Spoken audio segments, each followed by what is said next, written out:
Salut et bienvenue à tous. Aujourd'hui, on va voir comment créer un jeu vidéo 2 joueurs. Le but, ça sera de récupérer des bonbonnes d'oxygène dans l'eau avant de perdre tout l'oxygène qu'on a et qu'on meurt noyé en quelque sorte. Donc pour ça, je vais utiliser quelques lutins qui sont fournis par Scratch, notamment les plongeurs, l'arrière-plan. Par contre, j'ai déjà créé donc ma barre de vie. Ainsi que ma bouteille d'oxygène qui apparaîtra aléatoirement. Voilà, donc pour commencer, je vais supprimer le lutin de Scratch, je vais aller chercher mes deux plongeurs. Donc pour ça, je viens dans mon aquatique.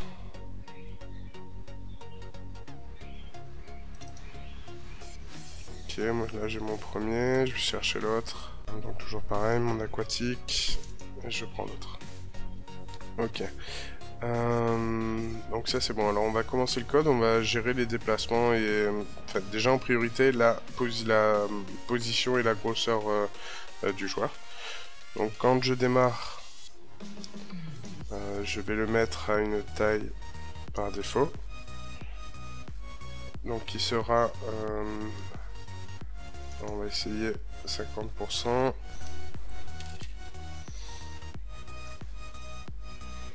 Ok, pour moi c'est bon. Donc ça le fait. Ensuite, alors ce que je vais faire aussi, je vais orienter mes joueurs. Enfin, donc je vais avoir ce joueur qui va être là, celui-là qui va être là. Donc je vais les mettre en position.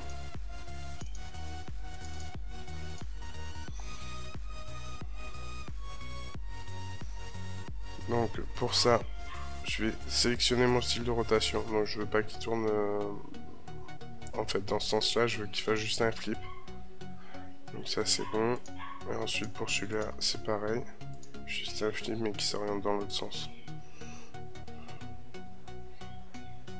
Voilà, 90, moins 90. Ok. Donc quand je démarre avec donc, mon lutin, je veux qu'il se positionne à un certain endroit. Donc en l'occurrence, ça serait moins 180 et sur les Y, je centre. Donc 0. J'essaye. Voilà, il serait là. Et lui, en fait, je veux la même chose sauf de l'autre côté. Donc je vais dupliquer mon code. Et à la place de mettre moins 180, pardon, je vais mettre 180. Ok, donc ça c'est bon. Alors ensuite j'ai aussi l'orientation parce qu'après comme je vais bouger à gauche à droite, il va s'orienter à gauche à droite. Il faut que je fixe mon orientation à chaque fois que je démarre. Donc pour ça je vais mettre s'orienter à. Donc celui-ci il faut qu'il s'oriente à droite. Donc s'orienter à 90 degrés, on voit ici que c'est bien droite. Donc je vais juste avoir à changer celui-là. S'orienter à 90, je vais mettre moins 90 pour s'orienter à gauche. Donc il va s'orienter vers l'autre plongeur. Je redémarre. Maintenant si je change la position de mes plongeurs, si jamais je redémarre, ils reviennent bien à la position. Ok. Donc ce que je vais faire maintenant, donc ça sera mon joueur 1. Alors je vais le renommer tout de suite.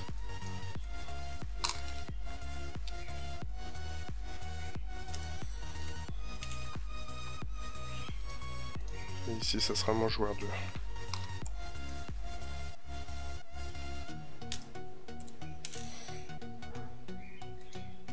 Alors ce que je vais faire maintenant, je vais faire en sorte d'utiliser donc certaines touches. Donc là je vais répéter indéfiniment avec des conditions. Donc si les touches sont pressées, dans ce cas là on va faire quelque chose. Authenticateur, touche pressée. Donc alors là je suis sur mon joueur 2. Donc pour lui je vais utiliser donc flèche du haut.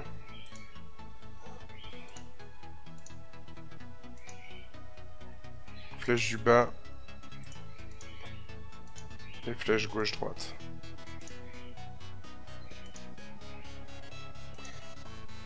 Voilà. Ensuite, donc ici, pour pouvoir me déplacer, donc flèche du haut, flèche du bas, en fait, je vais monter ou descendre sur mes Y. Donc pour ça, je vais aller dans Mouvement. Et je vais prendre le bloc Ajouter 10 à Y. Et je vais le mettre à 3. Donc pour monter, on ajoute 3 à Y. Pour descendre, on ajoute moins 3 à Y. Ensuite, pour aller à gauche et à droite, en fait, je vais utiliser le bloc avancé. Donc du coup, le bloc avancé, il s'utilise avec l'orientation. Donc je vais toujours avancer de 3. Par contre, ce que je vais faire, je vais utiliser aussi le bloc s'orienter. Donc à droite, 90. Et à gauche, moins 90. Donc là, j'ai 2 fois 90. Je change simplement celui-ci. Et là, ça me permettra de m'orienter. Je fais un essai tout de suite. Voilà, j'ai mon plongeur, il bouge à gauche, à droite. Il monte et il descend. Voilà. Donc maintenant, ce que je vais faire la même chose. Donc pour me simplifier la vie, je vais dupliquer ça. Je vais le mettre dans le choix 1. Par contre, je vais simplement, en fait, changer les touches.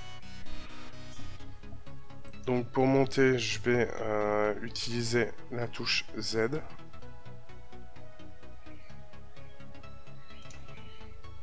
Pour descendre, la touche S. Aller à gauche, la touche Q. Et aller à droite, la touche D. Donc pareil, j'essaye.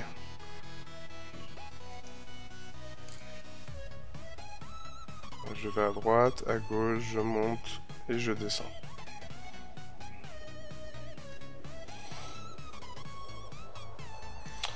Donc à ce niveau-là, c'est bon.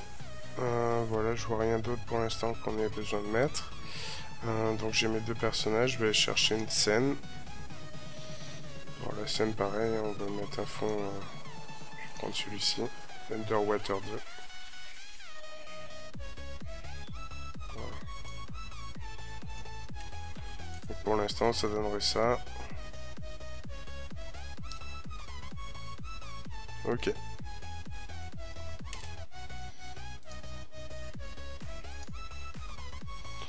Donc ce que je vais faire maintenant, en fait, je vais importer mes barres de vie. Alors pour faire ça, je vais simplement aller récupérer donc la barre que j'ai créée. Si vous voulez, je vous la mettrai en lien dans la vidéo pour pouvoir la télécharger si jamais vous en avez besoin. Donc ça, je vais le trouver dans Scratch, Sprite, barre de vie. Ok. Donc voilà, là j'ai ma barre de vie. Bon, là ça sera une barre d'oxygène pour nous, hein, mais bon, comme je l'avais déjà créé comme ça. Voilà, elle est ici. Alors, ce que je vais faire maintenant, je vais créer une variable. Donc la variable, je vais la nommer exactement comme elle est nommée dans mon code ici. Donc vie J1. Donc pour tous les lutins. Et je vais en profiter pour en créer une autre qui sera Vij2.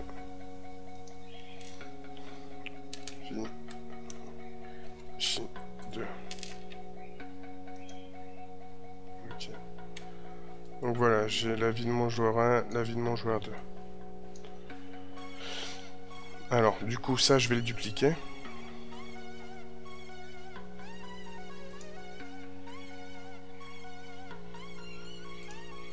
Alors, là, je vais le renommer.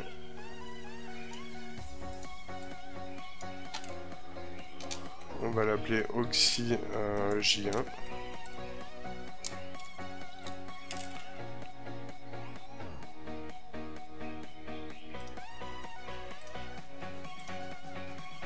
Ici.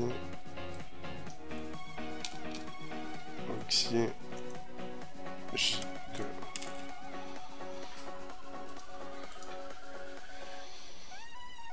Ok, alors qu'est-ce qu'on va faire déjà quand on va démarrer le jeu? Donc il va falloir remplir la jauge. Donc pour remplir la jauge, voilà, il faut que ma vie ma vie J1 soit égale à 50.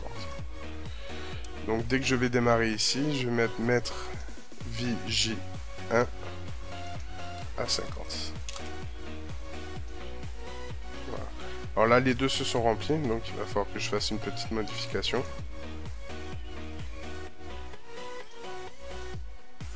Parce qu'en fait, dans mon Oxy J2, j'ai toujours Vigie 1. Donc il faut que je modifie toutes ces variables. Ce que je vous propose de faire, donc j'en fais quelques-uns avec vous et après je fais une courte ellipse, histoire d'éviter de perdre trop de temps. Je vous dis à tout à l'heure.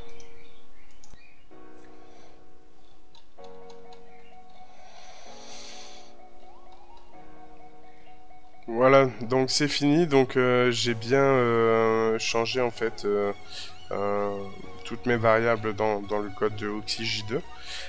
Voilà, donc surtout si jamais vous voyez que vous avez un bug au niveau des barres de vie, qu'à un moment elles descendent d'un seul coup, elles remontent ou l'inverse, c'est sans doute que vous avez oublié une des variables.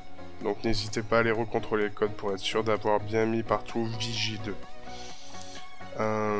Voilà, donc ce qu'on va faire maintenant, alors je vais sélectionner ma Vigie 1, donc je veux la placer par là, et celle-ci par là. Donc là vous voyez, je démarre, ma vie se met bien à 50, par contre il faut aussi que je mette ma Vigie 2 à 50. Donc pour ça, je vais prendre le bloc mettre, Vigie 2. Alors je vais juste le mettre au premier plan, enfin au premier au démarrage du code. Vigie 2, je le mets à 50. Voilà.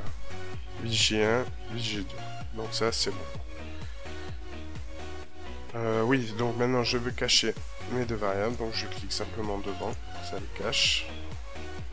Et ce que je vais faire maintenant, c'est que je vais positionner en fait mes deux jauges. Donc je vais utiliser le bloc quand je démarre, mouvement, aléa.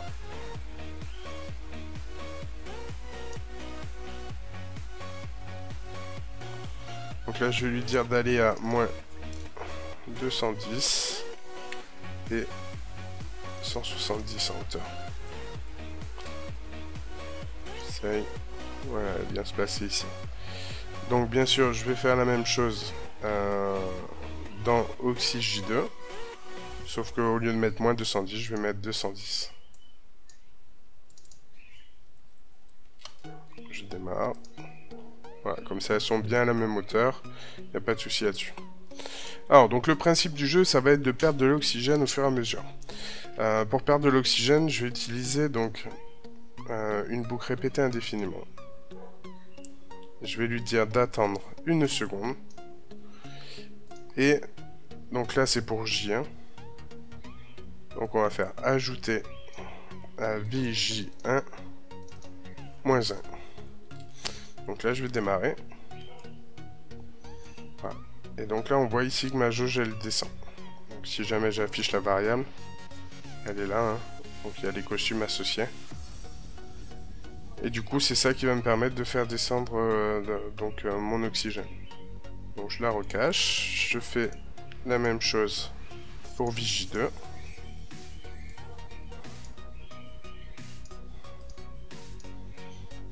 Voilà, on peut réessayer. Donc les deux se mettent à 50 et elles descendent au fur et à mesure. Donc jusque là, ça c'est bon. Donc ce que je vais faire maintenant, je vais rajouter donc la bouteille d'oxygène qui va me permettre de gagner, donc de recharger en fait ma barre ici, qui sera la barre d'oxygène, pour pouvoir aller plus loin dans le jeu. Donc pareil, ce dessin je vous le mettrai aussi en commentaire pour pouvoir le télécharger. Donc la voici, elle est là. Alors par contre ce que je veux, déjà dans un premier temps, il faut que ça rétrécisse. Donc, je vais utiliser apparence, mettre à 100% de la taille initiale. Je vais lui dire de prendre la taille de 15%. Voilà, donc là elle fait un peu petite, mais dans le jeu c'est pas mal. Donc ce que je veux aussi, c'est quand je démarre en fait, déjà je veux qu'elle soit cachée. Je veux pas la mettre directement dès qu'on arrive dans le jeu, ça servira à rien. Donc caché. Ensuite, du coup, je vais ici dire le temps que je veux pour que ça apparaisse. Donc je vais prendre le bloc attendre 1 seconde et je vais mettre la valeur de 5 secondes. Et ensuite, que j'aurai fait ça, je vais le mettre à une position aléatoire, donc pour que ça se trouve un petit peu n'importe où sur la carte, en utilisant aléa, pointeur de souris, et je change ici pour mettre position aléatoire. Donc une fois qu'il aura pris sa position, il va falloir que je le montre. Avec le bloc montré. On essaye. Donc là, vous voyez, il n'est pas ici encore. 5 secondes après, il vient, il apparaît ici. Donc ça, c'est bon. Ce que je veux aussi.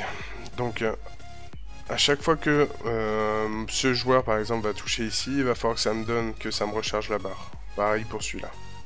Donc pour ça, je vais retourner dans mes joueurs. Et du coup, je vais prendre à nouveau un bloc quand le drapeau est cliqué. Et en fait, je vais m'amuser à faire la collision. Donc, c'est-à-dire, je vais dire, quand mon lutin touche ce lutin, dans ce cas-là, ça me redonne 10. Alors, pour faire ça, je vais utiliser répéter indéfiniment. Une condition.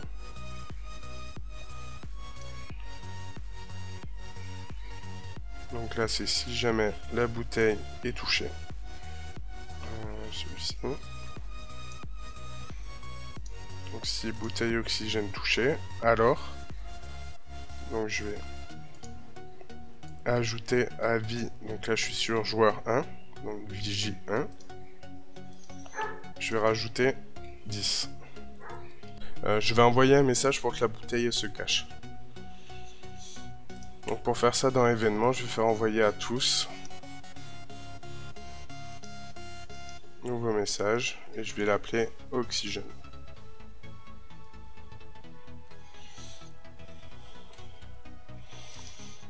Ok, donc ça c'est bon. Alors, par contre, du coup, ma jauge de vie, elle monte à 50 maximum. Donc il va falloir que je rajoute une petite condition à l'intérieur pour éviter que ça dépasse et que... je vais vous montrer même directement. Alors, il faut juste finir un peu de code avant. Donc en fait, dans ma bouteille, quand je reçois oxygène, dans ce cas-là, je vais cacher donc l'oxygène. Donc une fois que c'est caché, je vais lui dire d'aller à une position aléatoire. Aléa. Position aléatoire. Je vais lui dire d'attendre un certain nombre de temps. Alors là, ce qu'il y a, c'est que je veux vraiment pas que ce soit... voilà, toutes les 5 secondes ça arrive ou quoi que ce soit. Donc je vais utiliser nombre aléatoire. Donc ça, je vais le trouver dans opérateur. Ici, j'ai nombre aléatoire entre 1 et 10. Moi, je vais mettre les valeurs 4. Donc ça attendra minimum 4 secondes. Et 8 secondes maximum. Et donc, une fois que ce délai est passé, je vais montrer. Ok, donc je redémarre le jeu, je mets en plein écran, et j'essaye tout de suite. Hop. Alors, vous voyez, ma barre en haut à droite, elle était restée bloquée pendant un instant. Parce qu'en fait, je sortais des valeurs. Voilà, là elle est bloquée. Je reviens à 50 et du coup elle repart. Donc pour éviter ça, je vais revenir dans mon plongeur joueur 1. Et en fait, je vais mettre une condition à l'intérieur de quand je touche la bouteille, qui sera... Alors si ma vigie 1 est supérieure à 50, dans ce cas-là, je mets vigie 1 à 50. On va voir la différence maintenant. Voilà, donc là ma vie descend. Je prends la bouteille. Et là elle recharge bien et elle redescend immédiatement. On va attendre un instant, on va le faire une autre fois. Je vais chercher ma bouteille. Elle est remontée à fond et elle redescend. Ça évite d'avoir une latence en fait dans mon chargement de barre ici. Donc voilà, ça on l'a fait pour le joueur 1, donc je vais le dupliquer et je vais le faire pour mon joueur 2. Alors bien sûr il y a quelques variables à changer, donc là j'ajoute la vigie à ajouter 10 à vigie 2. Et du coup c'est si vigie 2 est supérieur à 50, mettre vigie 2 à 50. Et du coup, on envoie le même message, ça aura le même intérêt en fait. Donc maintenant, si j'essaye... Bon, lui, c'est bon, ça recharge. On va essayer avec l'autre. Voilà, ça recharge aussi.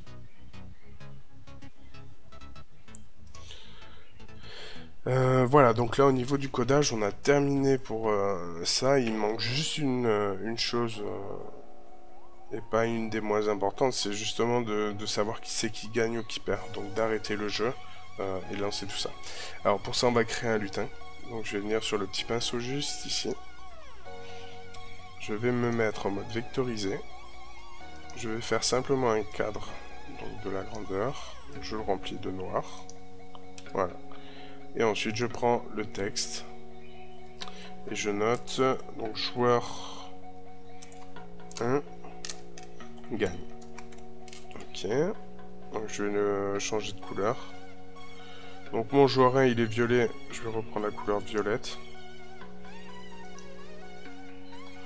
Ok, maintenant je vais centrer un petit peu mon texte par rapport à l'encadré.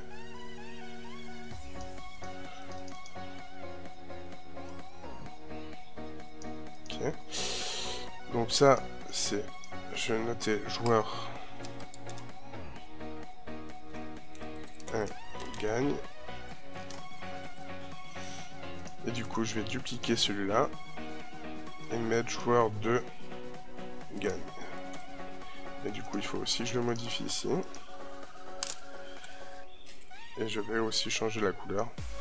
Mon joueur 2 est en orange, donc je vais reprendre la couleur orange. Ok.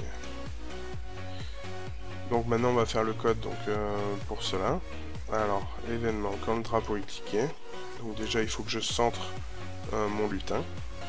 Donc pour ça, je prends le bloc aléa X 93, donc je vais mettre 0. Et 0 pour les Y. J'essaye. Donc voilà, là ça me prend bien tout mon écran. Ensuite, donc quand on démarre, il va falloir que je le cache. Donc ça, je vais aller dans l'apparence et je vais dire cacher. Ok. Donc ça, c'est bon. Mon lutin il est caché, je peux jouer. Il n'y a pas de souci. Alors ce que je vais faire maintenant, je vais faire le code en fait pour détecter qui gagne ou qui perd. Donc moi j'aime bien le faire dans la scène. Donc je vais venir sur la scène ici. Et donc là je vais dire quand le drapeau est cliqué. Donc je contrôle en permanence. Et je vais dire si donc dans l'opérateur la vie de mon joueur 1 vigie 1 inférieur à 1. Donc ça veut dire 0 et moins. Dans ce cas-là, je vais envoyer un message.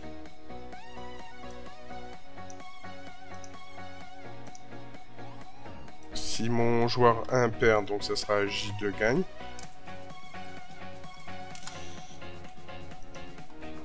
Du coup, je duplique ça. Je change simplement ma variable ici, J2. Et là, je vais envoyer un autre message. Il sera J1 gagne. Voilà. Donc là, j'envoie un message dans chaque cas. Et du coup, je reviens dans mon lutin. Et je vais faire quand je reçois J1, quand je reçois J2. Donc, du coup, je vais faire des choses. Alors, ce que je vais faire. Déjà, il va falloir que je choisisse mon costume. Parce que j'ai deux costumes à l'intérieur. J'ai J1, J2. Donc, pour ça, je vais aller dans l'apparence. Et je vais prendre, basculer sur le costume. Alors, joueur 2 gagne. Donc, pour celui-ci. Et pour celui-là, ce serait joueur 1 gagne. Donc une fois que j'ai basculé sur le costume, je montre. Et ensuite, je vais simplement arrêter tout en fait. Donc contrôle, stop tout. Stop tout. Donc on va essayer maintenant pour voir comment ça fonctionne. Je mets en plein écran.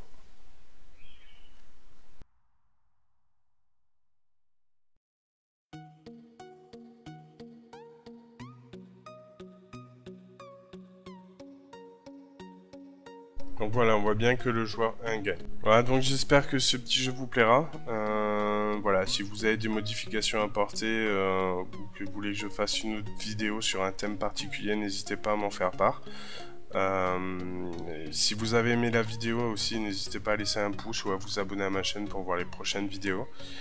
En tout cas, je vous remercie de votre attention et je vous dis à la prochaine. Allez, ciao, bye bye.